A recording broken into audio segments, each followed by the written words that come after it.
Olá, boa tarde. Vamos dar um giro pelos principais destaques da manhã dessa quinta-feira aqui na Câmara dos Deputados. Manhã marcada por uma repercussão intensa do episódio que aconteceu ontem à noite aqui na Câmara, quando a reunião da Comissão Especial da Reforma da Previdência foi encerrada por uma manifestação violenta de agentes penitenciários que chegaram para protestar lá na Comissão Especial da Reforma da Previdência. O presidente em exercício da Câmara, deputado Fábio Ramalho, leu na manhã de hoje, aqui aos jornalistas, aqui no Salão Verde da Câmara, uma nota oficial da Câmara sobre esse episódio. Vamos conferir um trechinho. A Câmara dos Deputados repudia com veemência os atos de violência praticados ontem, durante a votação do relatório da Reforma da Previdência na Comissão Especial. A Polícia Legislativa vai instaurar inquérito para identificar os invasores e investigar o uso de artefatos explosivos e de outras naturezas que têm sua entrada proibida nas dependências da Casa. A Câmara dos Deputados reitera sua disposição de garantir o debate democrático de todos os assuntos relevantes para a sociedade brasileira, mas não vai tolerar o cerceamento dos seus trabalhos a partir de métodos violentos e desordeiros. O episódio aconteceu no final da noite de ontem, depois que o texto principal da reforma da Previdência já tinha sido aprovado na Comissão Especial. Os deputados estavam debatendo os destaques ao texto.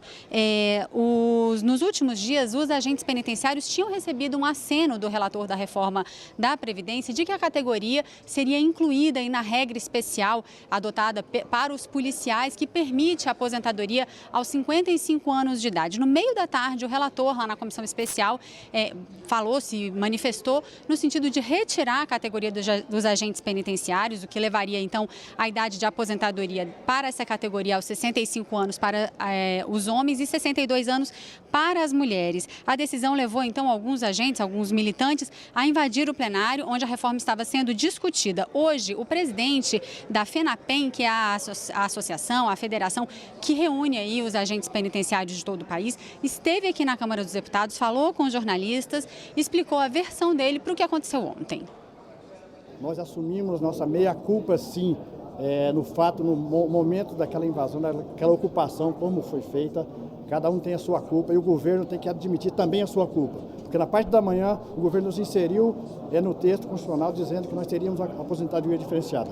Horas depois, o relator retorna ao plenário dizendo que nós estávamos retirando por um motivo qualquer que não justificou tanto assim. Então nós admitimos a nossa meia-culpa, mas o governo também tem que admitir sua culpa. Não pode brincar com a categoria como a nossa. Servidores penitenciários que trabalham sob um risco eminente, que trabalham sob a pressão maior do mundo. Nós somos a segunda profissão mais perigosa do mundo. Isso não sou eu que estou dizendo, são estudos. Nós temos uma condição de vida muito menor que qualquer outro servidor da segurança pública. Então não pode tratar a gente como foi tratado ontem, brincando com a nossa categoria, brincando. Vocês hoje têm, amanhã não tem mais. Isso foi inadmissível, que gerou todo esse problema que nós lamentamos, volto a dizer, lamentamos. O diretor da Polícia Legislativa aqui da Câmara também falou com jornalistas e explicou que o ato foi violento e poderia ter terminado com consequências mais graves. Tinha muitas pessoas que estavam com arma de fogo, tá? Eles utilizaram granadas que é para ser utilizado somente em áreas externas.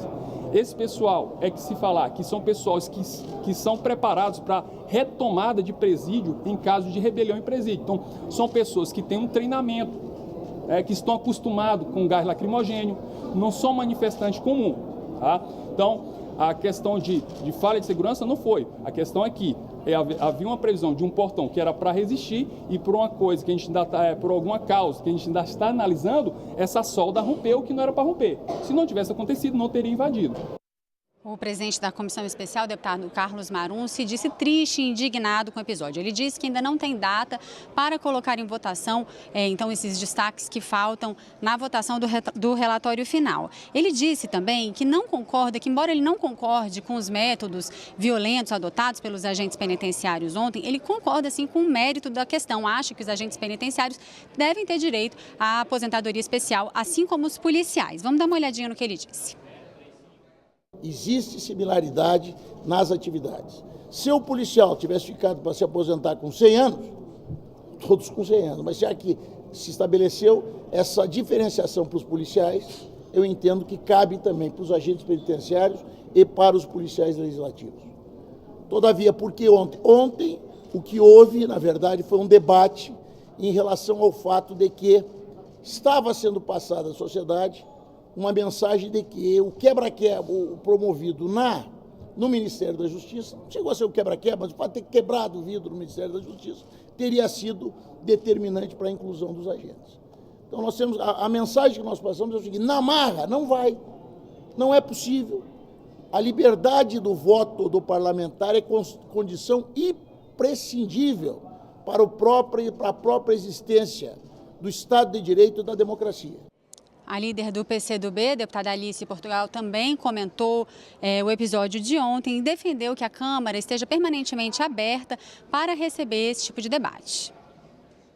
O que aconteceu ontem é que o governo fez uma atrapalhada brutal, ofereceu o ingresso para a aposentadoria especial de uma categoria estratégica na segurança pública, que são os agentes de presídio, e depois negaram, tiraram. Deu de manhã e tirou à tarde. Isso gerou uma revolta que, com a Câmara fechada e esse segmento rebelado, acabou dando numa situação que poderia ter levado, inclusive, a uma tragédia. O episódio de ontem, eu acho que é revelador do método que está se usando para debater questões do maior interesse da sociedade brasileira.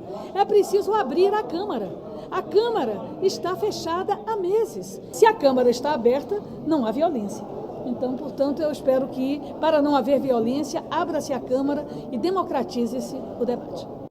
Outro destaque importante da manhã dessa quinta-feira, a Comissão Especial da Reforma Política adiou para a semana que vem, para a próxima terça-feira, a votação do segundo relatório parcial elaborado pelo deputado Vicente Cândido. Esse segundo relatório unifica em 4 meses o prazo para a desincompatibilização de cargos públicos daqueles candidatos, aquelas pessoas que querem se candidatar, então, às próximas eleições. Hoje, esse prazo ele varia de acordo com o cargo entre 3, 4 ou até 6 meses antes da realização.